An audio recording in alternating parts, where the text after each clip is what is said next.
같이 옆 사람과 고백해 볼까요? 그래도 믿음이 이긴다. 이 말씀 제목이 여러분의 심령에 늘 새겨지는 귀한 울림의 메시지가 되기를 원합니다. 오늘 여러분들이 너무나 잘 아는 과부와 재판장의 비유의 이야기를 예수님께서 직접 하셨는데, 이 비유의 이야기를 하신 목적은 18장 1절에 나와 있죠. 예수님께서 그들에게 항상 기도하고 낙심하지 말아야 할 것. 오늘 비유로 얘기하신 것은 그냥 재밌는 얘기 해주신 것이 아니라 항상 기도하고 낙심하지 말아야 할 그 것을 가르쳐주기 위해서 비유의 이야기를 하신 것이죠. 근데 이야기를 참 들어보면 참 재밌는 이야기가 나옵니다. 한 재판장이 나오고 또 한 과부가 나오는데, 한 재판장의 특징이 뭐예요? 여기서 이렇게 보면 하나님을 두려워하지 않고 그리고 사람을 무시하는 그런 재판장이 나오죠. 근데 한 과부가 그 재판장, 불의한 재판장에 가서 계속 찾아갑니다. 나의 원수에 대한 원한을 좀 풀어달라고 하루 이틀 계속 열심히 그 재판장에 가서 그 원한을 좀 풀어달라고 계속 이야기를 하는 거죠. 근데 얼마 동안은 그 과부의 이야기를, 원한을 듣지 않아요. 왜? 그 사람은 하나님을 두려워하지 않고 사람을 무시하는 사람이었기 때문에 계속 그렇게 하는데, 이 과부가 보통 과부가 아닌가 보대요. 끈질기게 계속 가서 계속 내 원한을 풀어달라, 내 원한을 풀어달라, 내 원한을 풀어달라 계속 간청하고 바지끄랭이를 붙잡으니까 속으로 이제 판단이 쓴 거죠. 아, 내가 하나님을 두려워하지 않고 사람을 무시하는 사람인데 이 과부의 원한을 풀어주지 않으면 나를 번거롭고 나를 괴롭게 할 것이니, 아이고 내가 그냥 그 원한을 풀어주고 말리라 라고 그렇게 생각이 바뀐 거죠. 처음에는 하나님 두려워하지 않고 사람 무시해서 그냥 탁탁 쳤는데, 이제는 내가 괴롭힘 당하지 않고 번거롭지 않기 위해서는 그 원한을 풀어줘야겠다라고 그렇게 결정을 하고 그 원한을 풀어줬다는 이야기죠. 그러면서 예수님께서 불의한 재판장이 4절에서 5절, 그 아까 전에 제가 말씀드린 그 4절에서 5절의 말씀을 한 것을 너희는 잘 뭐하라? 새겨 들으라 라고 이렇게 6절에 말씀하고 있어요. 그러면서 이렇게 7절에 말하고 있습니다. 하물며 하나님께 밤낮 부르짖는 택하신 자들의 원한을 오래 참으면서 풀어주지 않고 계시겠느냐. 하나님께서 그 택하신 자의 밤낮 부르짖는 그 소리를 들으시고 응답해 주신다는 것이죠. 그러면서 8절에 내가 너에게 이르노니 속히 그 원한을 풀어주리라. 근데 여기서부터 참 그 뉘앙스가 참 이상하게 나가는데, 그러나 인자가 올 때에 세상에서 믿음을 보겠느냐 하시니라. 참 요 그 말 뒷꼬리가 참 아리송송한 게 좀 느낌이 다르죠? 오늘 이 말씀 끝에 보면 이런 거예요. 그러나 라는 말을 이렇게 한번 여러분 써보세요. 더욱이 즉 인자가 올 때, 다시 말해서 주님의 재림의 때에 주님께서 세상에서 무엇을 찾아보지 않겠느냐? 믿음을 찾아보지 않겠느냐라는 의미도 있고, 한축으로는 또 부정적인 의미도 있다는 거예요. 그만큼 주님의 때에, 마지막 때에 주님께서 오셨을 때 그 믿음을 지키는 사람이 과연 있겠느냐, 많겠느냐, 내가 찾아볼 수 있겠느냐라는 그런 뉘앙스로 말씀하신 거죠. 결국 예수님은 마지막 때에 사람들이 믿음을 버리고 세상 길로 나갈 수 있다라는 것을 미리 짐작하고서 그런 뉘앙스의 말씀을 하시면서, 그럼에도 불구하고 인자가 올 때, 세상 마지막 때에 주님께서 보시는 한 가지 가장 중요한 것은 다른 것이 아니라 무엇이다고요? 믿음을 찾아보겠다.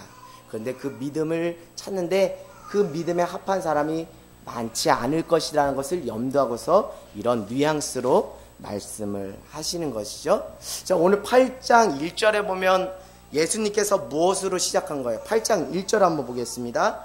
예수께서 그들에게 항상 기도하고 낙심하지 말아야 할 것을 비유로 말씀하신다. 쉽게 말해서 처음에는 뭘로 시작하는 거예요? 항상 기도하고 낙심하지 말아라. 쉽게 말해서 항상 낙심하지 말고 끈기를 가지고 끝까지 뭐해라?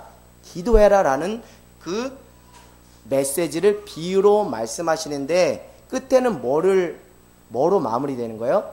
그러나 인자가 올 때 세상에서 무엇을 믿음을 보겠느냐 하시니라 하고 끝나는 거죠. 시작은 무엇으로 시작했어요? 기도로 시작했다. 특별히 항상 낙심하지 않고 끈기를 가지고 인내를 가지고 기도하는 그 기도로 시작했는데 끝에는 그러나 인자가 올 때는 세상에서 믿음을 보겠느냐 하시더라. 이렇게 끝나는 거죠. 그러니까 기도로 시작해서 결국 뭘로 마친 거예요? 믿음으로 마무리되는 것이죠. 결국 끊임없이 항상 낙심하지 않고 기도할 수 있는 영적 비결은 그 중심 안에 무엇이 있을 때? 믿음이 있을 때. 항상 주님께서 기도를 응답해 주시고 기도의 소리를 들으시고 응답해 주실 거라는 그 확신에 찬 믿음을 가지고 있는 사람이 끝까지 뭐 할 수 있다 그래요? 믿음을 가지고 기도할 수 있다는 거예요. 말을 바꿔서 말하면 참된 믿음이 있는 사람은 주님 올 때까지 끝까지 무슨 자리에 나가는 자예요? 기도의 자리. 기도의 자리에 나가는 자가 참된 믿음의 사람인 거예요. 왜요? 그 사람은 하나님께서 그 기도에 응답하실 거라는 확신이 있기 때문에 때를 얻든지 못 얻든지 항상 낙심하지 않고 기도할 수 있는 거예요. 잘 정리해서 말씀드리면 끝까지 낙심하지 않고 인내하며 기도할 수 있는 영적 비결은 그 중심 안에 무엇이 있다? 하나님께서 항상 기도하는 기도자의 그 부르짖는 소리를 들으시고 응답해 주실 거란 확신에 찬 믿음. 다시 말씀드리면 참된 믿음은 끝까지 하나님을 부여잡고 믿음으로 붙잡고 기도의 자리에 나가는 사람을 하나님은 참된 믿음의 사람이다 라고 말씀하신다는 거예요. 근데 제가 좀 전에 말씀드렸던 것처럼 8절 끝의 뉘앙스는 주님이 재림할 때 마지막 때는 믿음을 가지고 항상 끊임없이 낙심하지 않고 기도하는 믿음의 사람이 부족할 것이다 라는 것을 염두하며 말씀하신 거예요.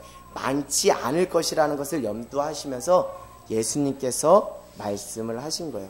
마지막 때, 주님의 때에는 믿음을 택하는 것이 아니라 세상 길로 가는 사람들이 많다는 거예요.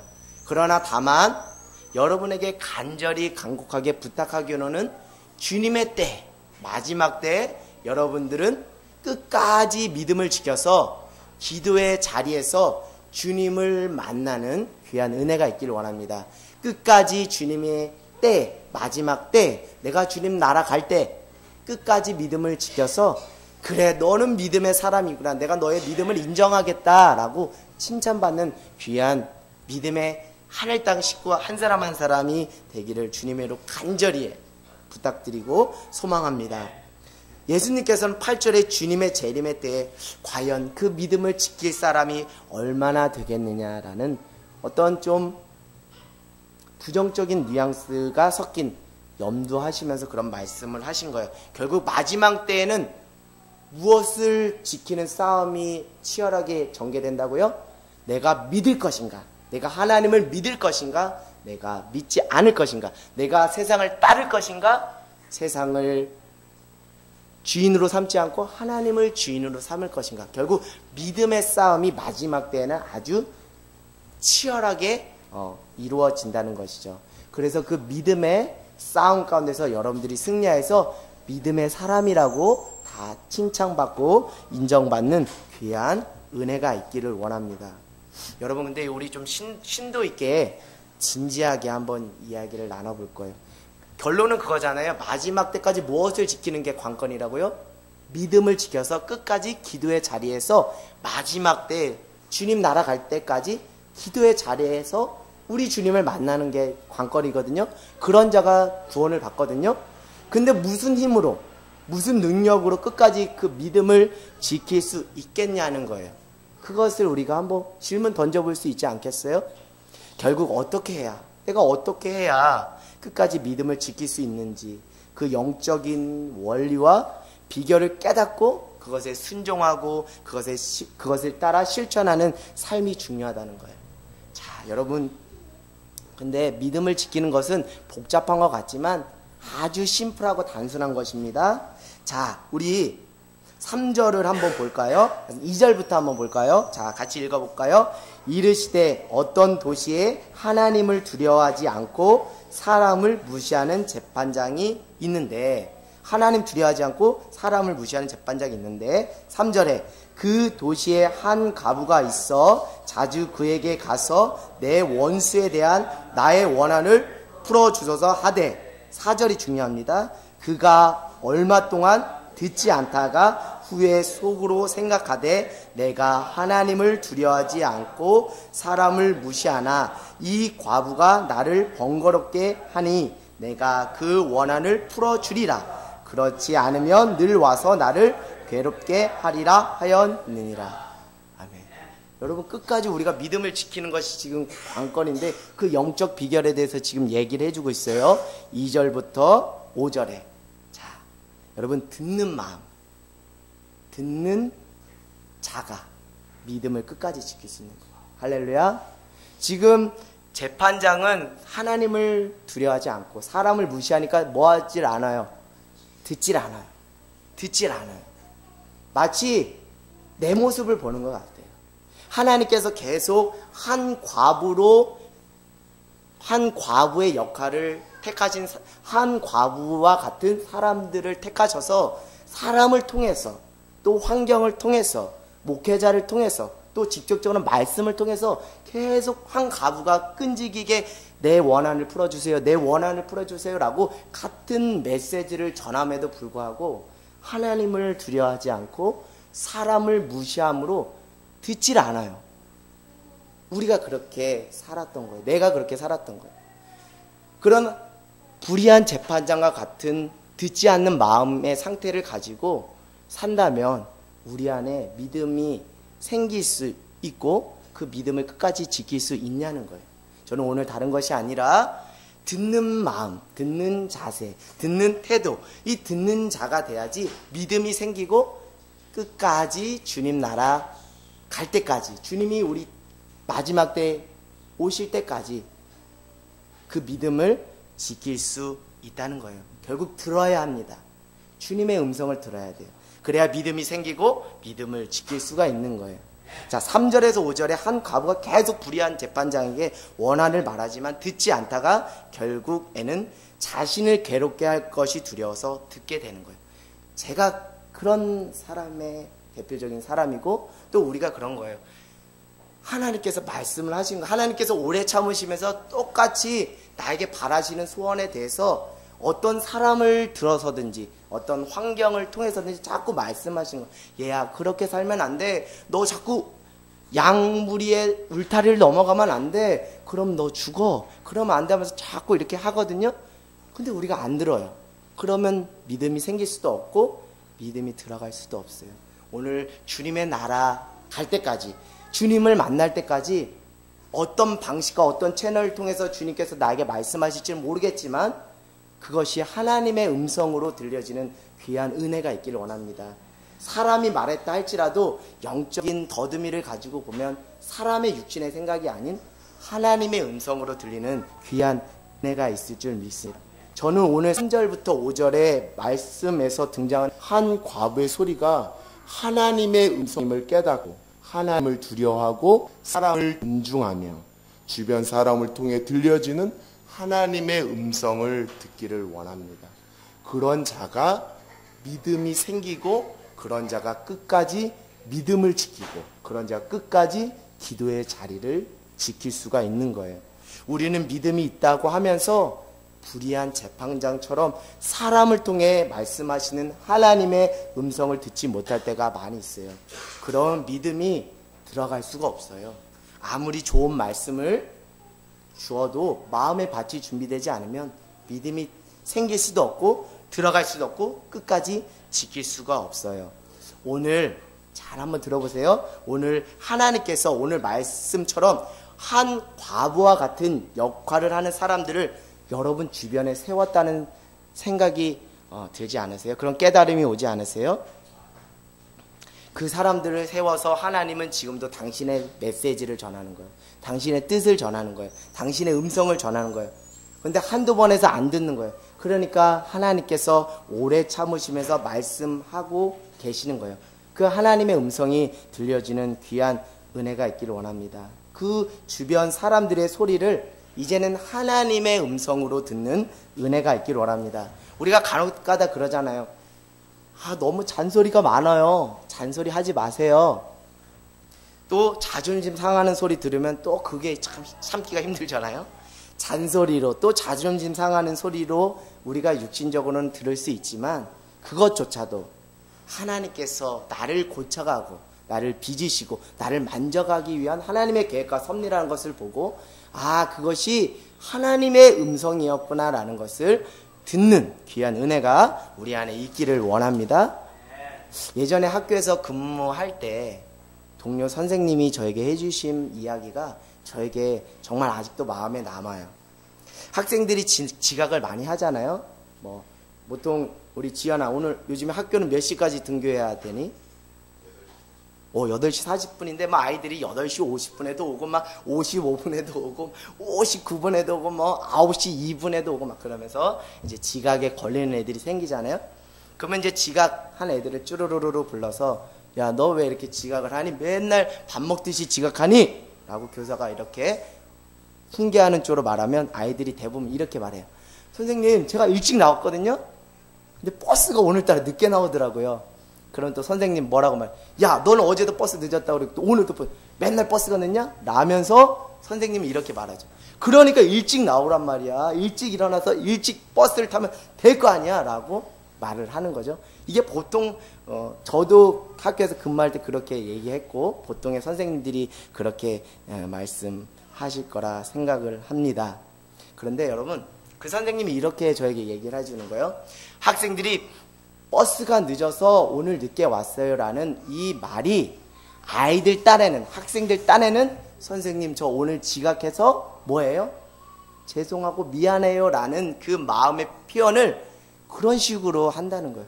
그거를 선생들이 캐치를 하면 아이들에 계속 훈계조로 겁을 주면서 너 엄마한테 얘기한다, 아빠한테 얘기한다 이렇게 안 나간다는 것이죠. 아이들의 소리를, 학생의 소리를 그냥 학생의 육신적인 생각의 소리로 듣지 않고 그 아이들의 그 중심의 소리를 들으면 아이들을 끝까지 오래 참고 품으면서 아이들을 품어주는 교사가 될 수 있다는 거예요. 나름 학생들의 그 마음의 소리를 들을 수 있는 교사가 된다는 거예요. 때론 그렇잖아요. 우리 아이들은 때론 부모님이 잔소리 한다라고 생각을 해요. 또는 할머니, 할아버지, 가족들, 사랑하는 아내가, 사랑하는 남편이, 아무개가 자꾸 잔소리 한다고 생각을 해요. 그래서 잔소리 하지 마! 라고 하면서 서로 싸우는 거잖아요. 저도 똑같이 가정에서 부부싸움 하는 이유가 뭐냐면 여보 내가 알거든 이제 그만해. 잔소리 그만해. 이렇게 하다가 싸우는 거거든요. 내가 당신 생각해서 얘기해 주는 건데 왜 당신 잔소리 들어? 이러면서 싸우는 거잖아요. 그런데 오늘 이 말씀을 통해서 우리가 성령의 필터링을 받아 우리가 육신의 생각으로 듣지 않고 잔소리로 듣지 않고 그것조차 하나님의 음성으로 듣는 귀한 은혜가 있기를 원해요. 그러면 싸울 일이 전혀 없어요. 평화가 임해요. 저는 그것이 요즘 제가 깨닫는 가장 큰 은혜예요. 그래서 누군가가, 사랑하는 아내가, 또 남편이, 선생님이, 부모님이 잔소리해도 그것이 성령의 필터링을 통해서 내게 들려지면 그것이 하나님이 나를 사랑하셔서 나를 바른 길로 인도하시고자 하는 하나님의 계획이었구나라는 것을 기쁨으로 받을 수 있는 거예요. 우리 사랑하는 청소년 친구들 이제 알겠죠? 우리 그런 은혜가 있기를 원하고, 사랑하는 아내와 남편들 가정 안에서 그런 은혜가 있기를 원해요. 육신의 생각으로 듣지 말고 성령이 필터링 돼서 우리가 들려질 때 그 소리조차도 누구의 소리로 들린다고요? 하나님의 소리로 듣고, 오히려 그것이 육신적으로는 독이 되는 말이지만 오히려 성령의 필터링이 통과되면 그것이 나에게 약이 되는 말씀이 될 줄 믿습니다. 그 귀한 은혜가 우리 안에 있기를 원해요. 이젠 주변 사람들의 소리를 통해서 하나님의 뜻과 하나님의 음성이 우리에게 전달되기를 원합니다. 그리고 하나님이 그렇게 일하시고 역사하시거든요. 하나님이 직접 나서실 때도 있지만 주변 사람과 환경을 통해서 하나님의 뜻을 관철시키고 보여주실 때가 있거든요. 그럴 때 우리가 그것을 사람의 소리가 아닌 하나님의 음성으로 듣는 귀한 은혜가 우리 안에 있기를 원합니다. 옛말에 이런 말이 있어요. 가는 말이 고와야 오는 말이 곧다. 참 지혜의 말이죠. 우리가 신앙적으로 한번 이거를 제가 나름 변형을 시켜봤어요. 성령의 필터링을 통과해서 하는 말이 무슨 말이라고요? 고운 말이고, 성령의 필터링을 통과해 오는 말이, 가는 말이 고운 것이고 오는 말이 뭐 하는 거예요? 고운 말이 되는 거예요. 결국 여러분 그냥 듣지 마시고 성령의 필터링을 통과해서 듣고 말하는 귀한 은혜가 있기를 원합니다. 제가 들어야 믿음이 생기고 믿음을 지킬 수 있다라고 한 것은 이미 성경에서 말씀을 하고 있는 거예요. 제가 하는 말이 아니라 로마서 10장 17절에 이렇게 말하고 있잖아요. 그러므로 믿음은 들음에서 나며 들음은 그리스도의 말씀으로 말미암았느니라.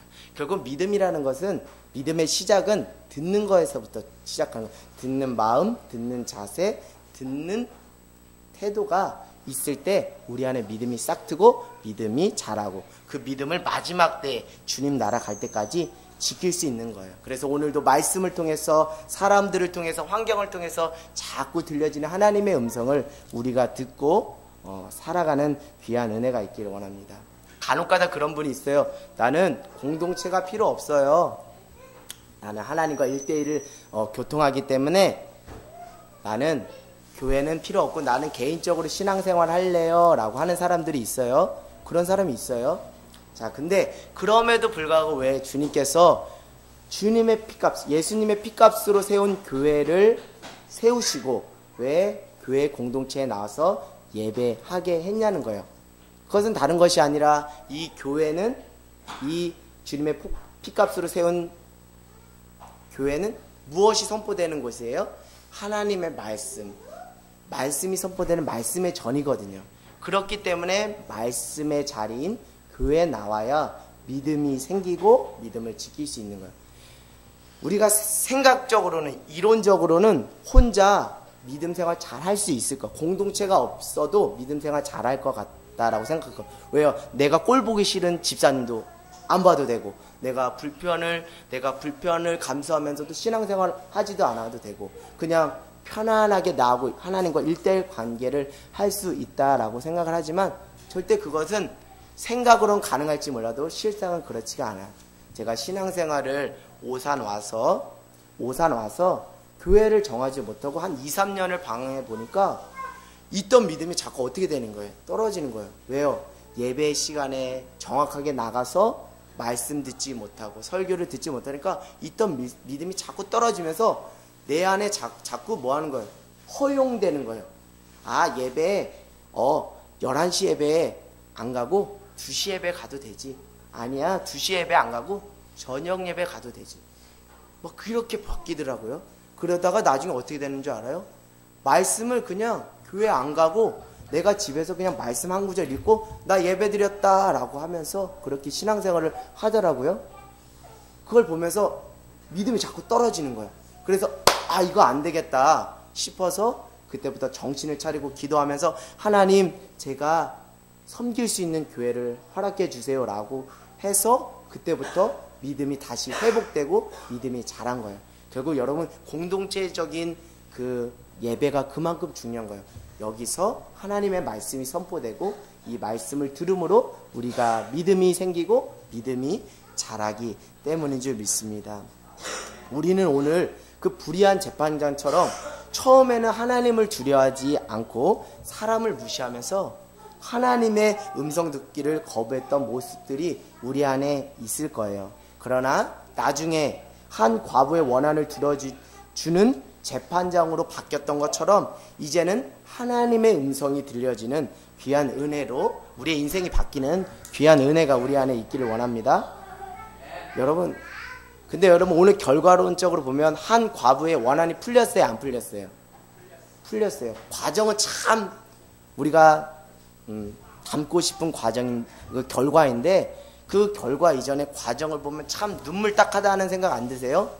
왜요? 하나님 두려워하지 않고 뭐 한다고 그랬어요? 사람을 무시하니까 특별히 뭐예요? 과부니까 이 과부라고 멸시하고 천대하고 사람 취급 안 하고 투명인간 취급을 한두 번 했겠어요? 계속 그 이야기를 계속 커트당하고 거부당하고 무시당하는 그런 세월들을 계속 거쳤을 거예요. 그럼에도 불구하고 끝까지 참고 인내함으로 그 원한을 풀을 수 있었던 그 과정들을 보면 아주 마음이 짠한 거예요. 또 마음을 다잡았을 거예요. 그 사람 취급 못 받고 무시당하는 그 자존심 상하고 마음 상하는 그 마음조차 또 다잡고 또 다잡고 그래도 내 원한은 풀어질 거야. 그래도 나는 최후 승리자가 될 거야 라는 그 다잡음의 마음으로 계속 가는. 어느 날은 너무 그 감정이 복받쳐서 막 펑펑 울면서 이런 고백을 했어요. 그래도 나는 원한을 풀을 거야. 나는 최후 승리자가 될 거야. 나는 원한을 풀을 거야. 그러니 마음을 다잡고 다시 나가자 계속 했을 거 아니에요? 그런 과정들을 보면 그 마음이 참 딱할 것 같아요. 저는 제가 인내심이 많고 끈기가 많고 합리적이고 이성적인 사람인 줄 알았는데 제 착각이었어요. 저는 매우 인내심도 부족하고 끈기도 부족하고 감정적인 사람이더라고요. 어떤 면에서는 정말 감정적으로 처리를 하더라고요. 어떤 면에서는 이성적이고 합리적으로 하지만 어떤 면에서는 감정적으로 그 처리를 하더라고요. 그리고 끈기도 부족하고 인내심도 부족하더라고요. 저도 만약 한 과부처럼 누군가 저를 취급한다면 한두 번은 참고 인내하겠지만 그 무시당하는 것을 감정적으로 혈기대로 했을 거라는 생각이 들어요. 저는 그렇게 하고도 남을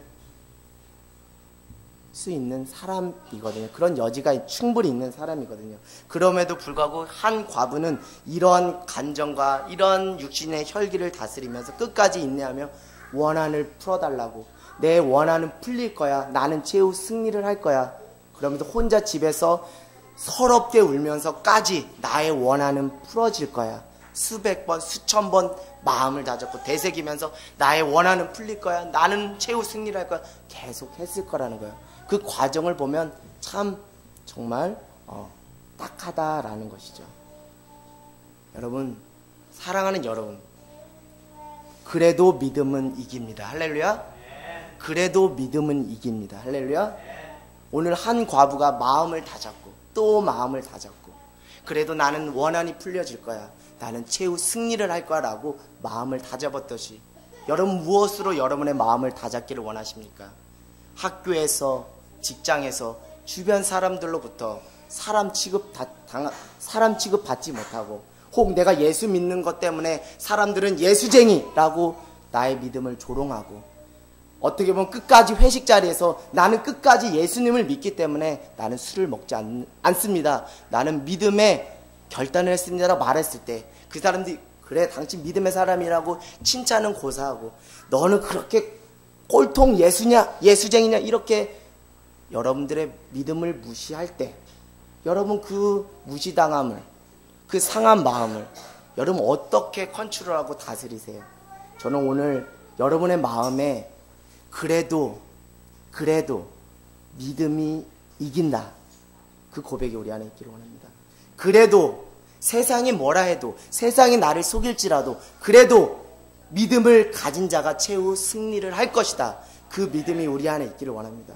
그럴 때 우리가 끝까지 믿음의 자리, 기도의 자리를 지킬 수 있는 거예요. 우리도 한 과부의 그 상황처럼 우리가 사람 취급당하지 못하고 마음의 상함으로, 마음의 눌림으로 우리의 믿음이 조롱받을 때가 있어요. 그럴 때 우리는 영적 번뇌와 딜레마에 빠져요. 이렇게까지 예수님을 믿어야 되는가? 그냥 한 발은 세상, 한 발은 예수님, 적당하게 믿으면 안 되나 하는 영적 갈등이 있다는 거예요. 그럴 때 우리가 영적으로 깨어서 분별해서 우리 안에 계속 믿음의 선포를 하길 원해요. 그래도 믿음이 이긴다. 그래도 믿음이 이긴다. 그래도 최후 믿음을 지킨 자가 승리한다. 그래도 최후의 믿음을 지킨 자가 구원을 받는다. 라는 그 믿음의 선포와 믿음의 결단과 믿음의 새김이 우리 마음판에 있기를 원합니다. 여러분, 학교에서도 무시당할 때 있잖아요. 직장에서도 무시당할 때 있잖아요. 특별히 요즘 비정규직이신 분들이 우울증에 많이 걸린다고 해요. 나는 그냥 소모품인가? 나는 사람 취급받지 못하고 그냥 나는 소모품인가? 라고 생각하면서 직장 생활하는 사람들이 많다고 해요. 그럴 때 어떻게 우리가 이겨낼 수 있겠어요? 오늘 한 줄의 메시지가 여러분의 삶을 지탱하는 귀한 울림이 되길 원합니다. 그래도 믿음이 이긴다. 그래도 믿음을 지킨 자가 최후 승리한다. 우리 친구들 교회 다닌다고, 야, 너 예수쟁이, 야, 시험 공부해야지 왜 교회 가냐? 아이고 이렇게 한다 할지라도 여러분, 그들 앞에서 혈기를 부리지 마시고 여러분 스스로 마음을 다잡으세요. 그래도 믿음이 이긴다 라는 그 고백과 결단이 있기를 원합니다. 그런데 어떻게 해요, 여러분? 그런데 어떻게 해요? 자꾸 내 안에 그런 소리를 들을 때마다 혈기가 올라오는 걸 어떻게 할 수 있겠어요? 계속 감정이 복받치는데 어떡하겠어요? 그러면서까지 끝까지 믿음을 지키고 끝까지 기도의 자리를 지킬 수 있겠어요? 저는 여러분 앞에서 솔직히 그냥 고백하면 자신이 없어요. 누군가가 저에게 믿음을 조롱하고, 물론 저는 목회자이기 때문에 교회라는 테두리 안에서 보호를 받지만 여러분들은 정말 치열한 믿음의 싸움을 할 것 같아요. 세상에서, 직장에서, 학교에서 예수 믿는다 하나만으로 조롱받고 무시하는 여러분들이 정말 대단하고 존경스러운 것은 그런 소리를 들으면서까지도 이 예배 자리에 나왔다는 것, 믿음의 자리에 나왔다는 것, 기도의 자리에 나왔다는 것. 만약 제가 여러분과 같은 처지에 있었다면 저도 혈기를 부리고, 에이, 이럴 바에는 예수님을 안 믿고, 이럴 바에는 나도 적당히 혈기를 부려야지 라고, 눈에는 눈, 이에는 이라고 할 수 있어요. 근데 여러분, 오늘 중요한 것은 무엇이에요? 끝까지 뭐 했다는 거예요? 기도했다는 거예요. 끝까지 투쟁하고 싸우고 혈기 부린 것이 아니고 끝까지 뭐 했다는 거예요? 기도했다는 거예요. 끝까지 기도할 수 있던 그 마음의 심령의 상태는 뭐예요? 그래도 믿음이 이긴다. 그래도 믿음의 방법을 택하면, 그래도 세상의 방법이 아닌 하나님의 방법을 택하면 그래도 이긴다 라는 거 아니겠어요? 그럼에도 불구하고 연약한 제가 여러분에게 말씀드리고 싶은 것은, 그런 자리 가운데, 그런 상황 가운데 오면 제가 자신 있게 여러분에게 그런 믿음의 자리, 기도의 자리를 지킬 수 있다라고 말씀드릴 수가 없어요. 이 서글픈 현실입니다. 저는 이렇게 말할 것 같아요. 저는 끝까지 기도할 자신이 없어요. 저는 기도할 능력이 없어요. 제 감정과 제 혈기가 자꾸 일어나서 눈에는 눈, 이에는 이 복수하고 싶은 마음이 올라와서 어떻게 할 수가 없어요. 저는 제가 처음에는 제가 기도의 주체인 줄 알았어요. 내가 기도의 주체인 줄 알았어요. 그래서 내가 끈질기게 기도하면 하나님이 응답해 주신다라고 생각했어요. 그래서 오늘도 끈기를 가지고 어떻게든지 내 힘을 가지고 내 모든 정욕을 다 쏟아부어서 끈기를 가지고 인내심을 가지고 기도했지만 그것이 안 된다는 것을 깨달았어요. 그래서 내가 기도의 주체라고 생각했어요. 내가 끝까지 기도한다고 생각했어요. 근데 그게 아니었어요. 내가 끝까지 기도할 수 있는 것은 내가 주체가 아니라 누가 주체가 될 때, 하나님이 주체가 될 때 내가 끝까지 기도의 자리를 지킬 수 있다는 것을 이제서야 깨달았어요. 여러분, 여러분이 주체가 돼서 기도의 자리를 지킨다? 여러분이 주체가 돼서 믿음의 자리를 지킨다? 그거 어려워요. 그거 힘들어요. 그거 할 수 없어요. 그럴 때마다 혈기가 올라오고 감정이 복받쳐서 여러분이 협력하여 선을 이룰 수 없어요. 하나님 앞에 영광 돌릴 수 없어요. 이제 여러분 생각의 터닝 포인트 하기를 원합니다. 이제는 기도의 주체가 내가 아니라 하나님이시고 철저히 성령의 도우심을 따라 나갈 때 우리가 그 기도의 자리, 그 믿음의 자리를 지킬 수가 있는 거예요. 여러분, 오늘도 우리가 이렇게 기도할 수밖에 없는 인생인 줄 믿습니다. 하나님, 저는 기도할 힘이 없어요. 기도할 능력이 없어요. 그러나 오늘도 성령의 말할 수 없는 탄식의 소리가 내 귓전에 들려서 내가 기도하지 않고서는 배길 수 없는 그런 영적인 더듬이와 센서가 내 안에 작동할 수 있도록 주님 도와주세요. 주님, 자꾸 주님께서, 성령께서 내 등을 떠밀어서 내 무릎을 쳐서 내가 무릎 꿇고 기도할 수 있도록 제발 좀 도와주세요라는 그 간절한 그 기도가 우리 안에 있기를 원합니다. 여러분, 오늘 과부가 끈질기게 기도할 수 있었던 것은 자기가 인간적인 혈기나 어떤 자기 힘을 가지고 할 수 있었던 것이 아니에요. 우리가 끝까지 믿음을 지키고 기도의 자리를 지킬 수 있었던 것은 철저히 성령의 도우심과 성령의 간섭하심과 성령의 터치하심과 하나님의 초월적인, 하나님의 거부할 수 없는 은혜가 있기 때문에 그 은혜가, 그 성령의 터치하심이 자꾸 오늘 여러분을 기도의 자리로 인도하고 끝까지 기도의 자리, 믿음의 자리를 지키면서 그래도 믿음이 이기는 거지. 그래, 세상 방식이 아닌 그래도 믿음의 방법을 택할 때 믿음이 이기는 거지라는 그 마음을 자꾸 하나님께서 다잡아 주시는 줄 믿습니다. 오늘 성령님께 여러분 기도하세요. 성령 하나님 도와주셔서 제가 늘 기도의 자리를 지켜나갈 수 있도록 성령의 말할 수 없는 탄식의 소리로 하나님 영적 센서와 더듬이가 작동해서 주님 기도의 자리를 지켜 하나님 앞에 섰을 때 그래, 너 믿음의 사람이었다, 너 기도의 사람이었다, 내가 너를 구원한다라는 귀한 하나님의 상급을 받는 귀한 은혜가 우리 안에 있기를 주님의 이름으로 간절히 소망합니다.